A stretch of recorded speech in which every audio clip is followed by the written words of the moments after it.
Povo de Deus, Salmo 118, a alegria dos justos pelo Salvador.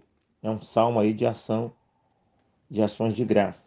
Sabemos que os salmos são classificados, já aprendemos que o salmo que tem mais abundância na Bíblia, em maior quantidade, é o salmo de lamentação. Aqui, salmo de ação de graça, onde o destaque aqui é a palavra a sua misericórdia dura para sempre.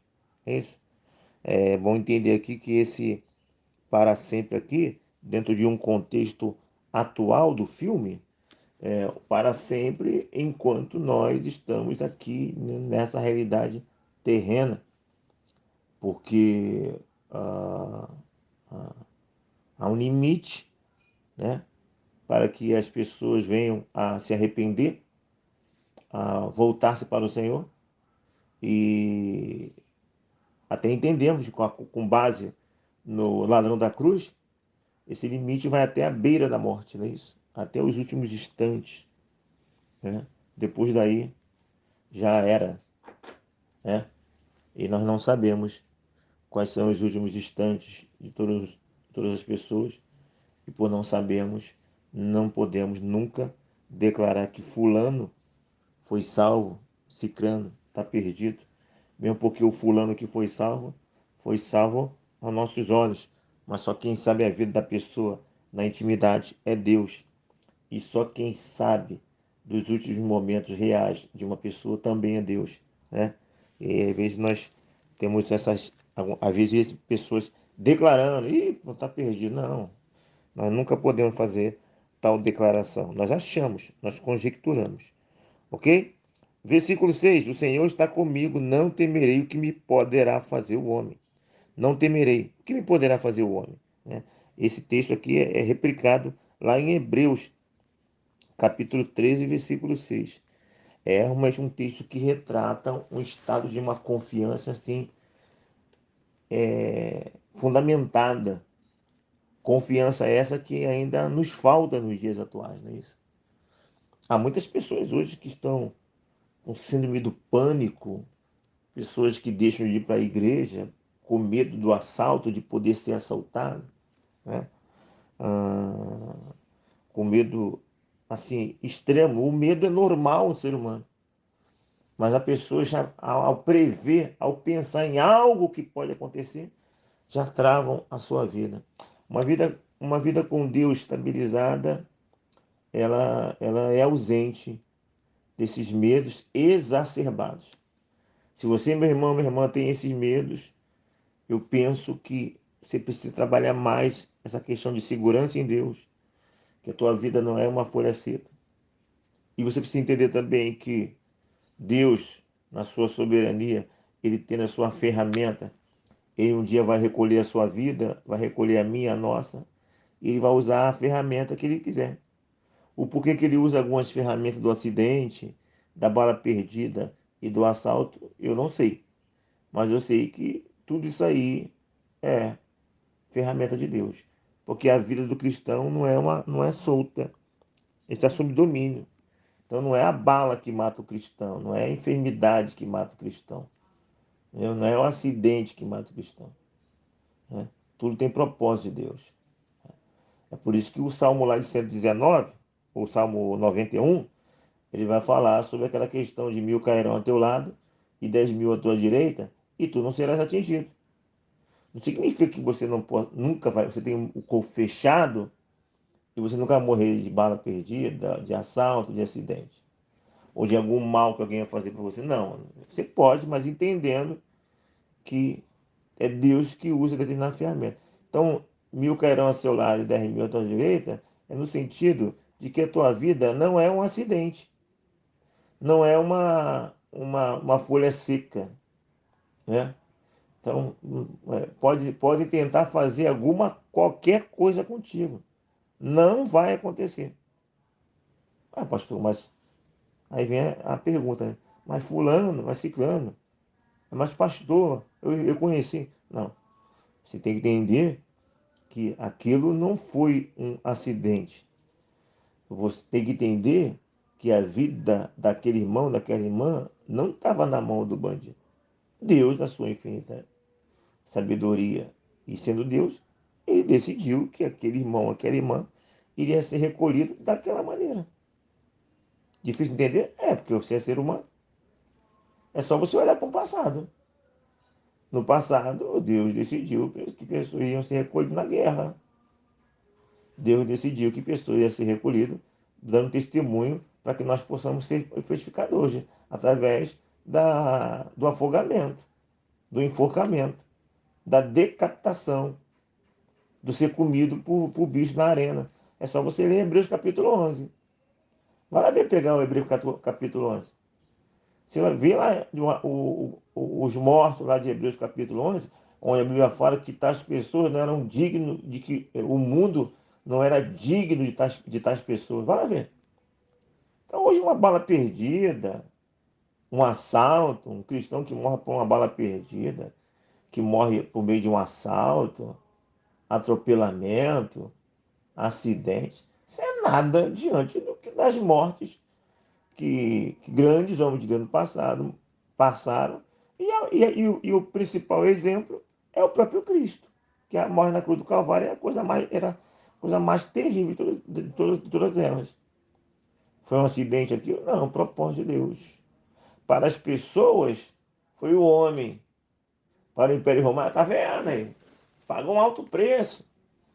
Para eles foram algo humano, mas pela palavra de Deus, propósito.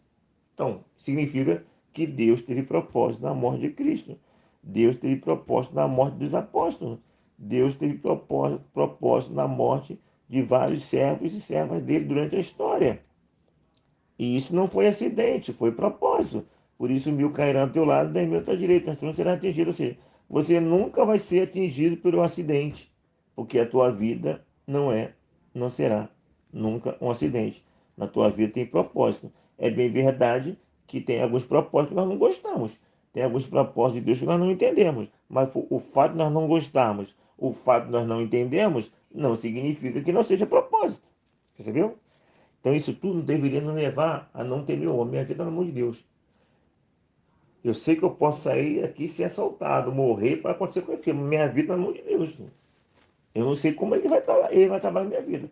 Está na mão dele. Pai, me ajuda, me dê força, me ajude a me fortalecer, me oriente para que eu possa estar com um fortalecimento básico em ti, para que eu possa aceitar as tuas verdades, as tuas vontades em minha vida. Esse é o nosso caminho. Ok? Melhor é buscar. Assim, o Senhor está comigo entre os que me ajudam. Interessante que eu não fiz assim uma pesquisa profunda do texto, mas entre os que me ajudam, que me aludiu ao meu coração, pessoas que ajudam o salmista entendia que eram pessoas usadas por Deus, ferramentas de Deus na vida dessas pessoas. Tá vendo? Então o Senhor está comigo entre os que me ajudam. É isso que vem no meu coração. Estou abrindo aqui a outra Bíblia. Às vezes, enquanto eu esqueço de fazer essas anotações prévias para ganhar tempo. Mas está aqui, ó, Salmo 118. Não ouvi o Cid Moreira. Fui direto aqui. 118, 7. O Senhor está comigo para me ajudar. Por isso verei a derrota dos meus inimigos. O Senhor está comigo para me ajudar. Né? Aqui já está, na versão já está bem diferente do que eu imaginei, né, no meu coração aqui na hora. O Senhor está comigo, entre os que me ajudam é a versão da Bíblia Plenitude. Então eu penso que, independente que se eu estiver aqui entendendo o texto errado, é que a ferramenta, Deus usa pessoas para nos abençoar. Então, ele está comigo, ele se manifesta a mim, a você, por meio de ações de pessoas que ele mesmo motivou a nos ajudar. Melhor é buscar o refúgio no Senhor do que confiar no homem. Já temos aprendido isso. Há muitas pessoas confiando no homem. Há muitas pessoas confiando muito mais no contato, no parente que tem dinheiro, no conhecido que tem muita influência. Aí esquece de ver a pessoa como ferramenta de Deus, acaba vendo ela como a ação principal. né? Todo mundo que te ajuda é ferramenta do Senhor. Isso é importante entender. E se não te ajudar, o Senhor não usou ela como ferramenta. Eu não vou ficar chateado com ela. Porque se o Senhor quisesse me ajudar por meio dela, Deus tocaria no coração dela. Mas o Senhor não quis me ajudar por meio dela, então eu não sei porquê, vou descansar. Percebeu a diferença? Quando eu acho que é o homem que me ajuda, eu fico com raiva dele quando ele não me ajuda. Percebe? Cercaram-me, cercaram-me de todos os lados, mas em nome do Senhor as destruí. Entendeu? Às vezes nós temos uma situação aqui, tu vê, aquela situação sem saída, né? Continuando, já fez tudo, minha irmã, que estava ao teu alcance. Não resolveu? Descansa. Está cercado. Só quem pode tirar você dessa cerca é Deus. Busca Ele, descansa, porque a tua parte você já fez. Empurraram-me, porém o Senhor me amparou. Legal isso aqui, né? Deixa eles empurrarem. Você tem o braço do Senhor. Quando você se sentir empurrado, empurrada, ó, Deus, estou me sentindo empurrado, empurrada. Eu quero descansar nos teus braços. Em teus braços é o meu descanso. Ok? O Senhor é minha força, o meu cântico, porque Ele me salvou. Tá vendo? Nas tendas do justo há voz de júbilo. Na tua casa há voz de júbilo, irmão. Há louvor, há adoração. Aí há um ambiente de adoração. Aí existe uma atmosfera. Aí existe o perfume de Cristo. Aqui está dizendo aqui, ó. O Senhor é minha força e meu cântico. Versículo 15. Nas tendas do justo há voz de júbilo. Ok? Então, a nossa casa, a nossa tenda tem que ter louvor. E tendo louvor, tem cheiro de Cristo, ok? E limpeza, cheiro de Cristo. Principado e potestade detestam o cheiro de Cristo. O que é perfume para nós é odor para eles. E aí ele não quer o cheiro de Cristo. Eles querem o cheiro do pecado. O cheiro do pecado atrai a eles. É isso? O cheiro da contenda, da desunião, né? Da mentira, etc. Que nossa casa seja uma tenda de louvor, de júbilo, de adoração, da proclamação da salvação, da fala das purezas do Senhor, né? Como diz o próprio texto. Versículo 17: Não morrerei, antes viverei e contarei as obras do Senhor. Aleluia. O Senhor me castigou severamente, mas não me entregou à morte. Segundo Chambre, isso aqui possivelmente do versículo 14, que ele falou aqui. No versículo 14, deixa eu dar uma olhadinha aqui rapidinho. Champrão. Do versículo. Eita.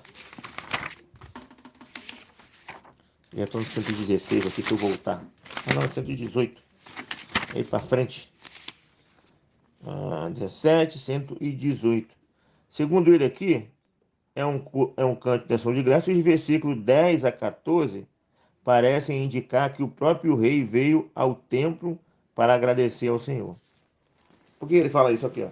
Porque no versículo 10 fala assim, ó: todas as nações me cercaram, mas em nome do Senhor as destruí. Então, e 10 a 14 no caso, dá uma ideia que é o rei, que no caso é todas as nações. Todas as nações vai guerrear contra uma única pessoa? Não. Todas as nações guerreiam contra outra nação. E aí, nessa guerra, a vida deles estavam em aflição. Deus deixou e muitas vezes até levou o povo de Israel à guerra como castigo. E aí o povo foi à guerra e toda guerra tem risco de vida. Então, para alguns autores, esse salmo aqui é um contexto de ação de graça por vitória de uma guerra, e o próprio rei que lidera a guerra, ele foi ao templo, ele está expressando aqui a adoração pela vitória obtida, ou o salmista está expressando isso que o próprio rei tenha declarado. Então, o Senhor é minha força e meu cântico, né? Nas tendas do justo, a voz de júbilo. Né? Por quê? Porque Deus livrou, Deus deu vitória. A versículo 17: Não morrerei, antes verei e cantarei as obras do Senhor.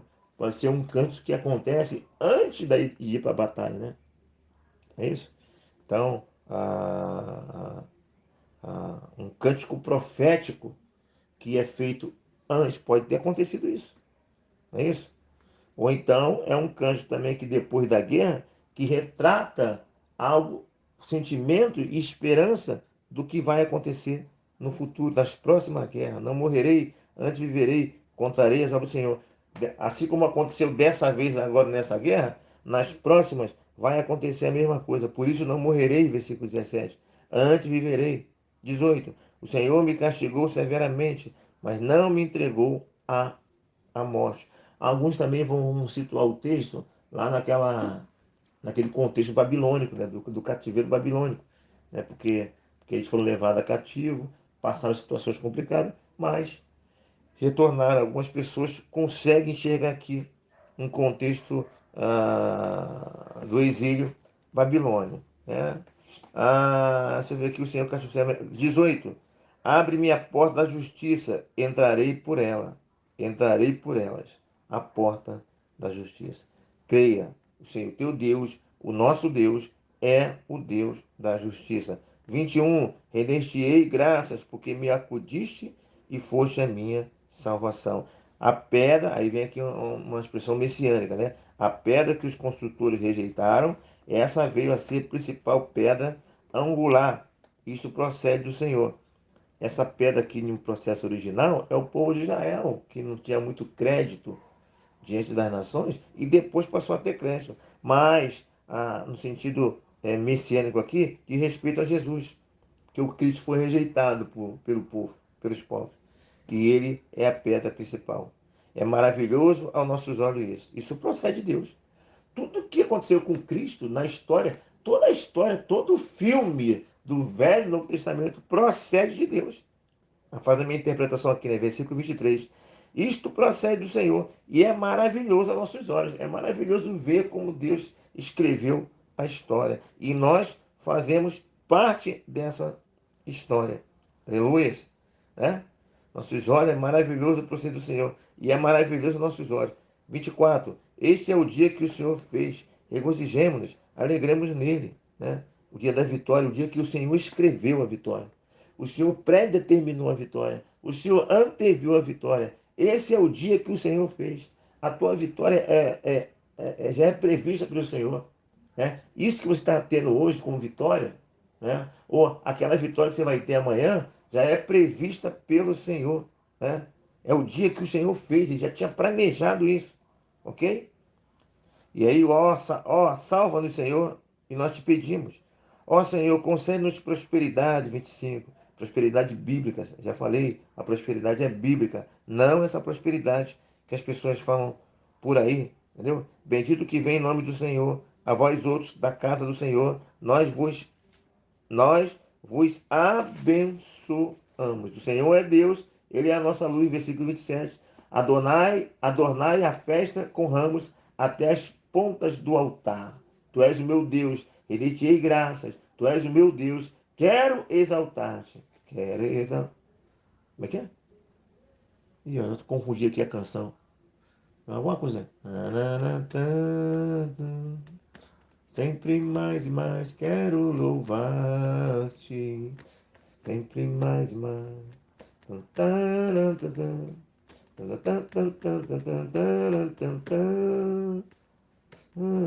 Tem uma música assim lá no YouTube? Rende graças ao Senhor porque Ele é bom, porque a sua misericórdia dura para sempre. Dura para sempre nesse tempo que viemos aqui. Mas depois que chegará o juízo final, é tempo de decretação de sentenças, decretação de galardões para os salvos. Pense em todas essas coisas e que Deus os abençoe.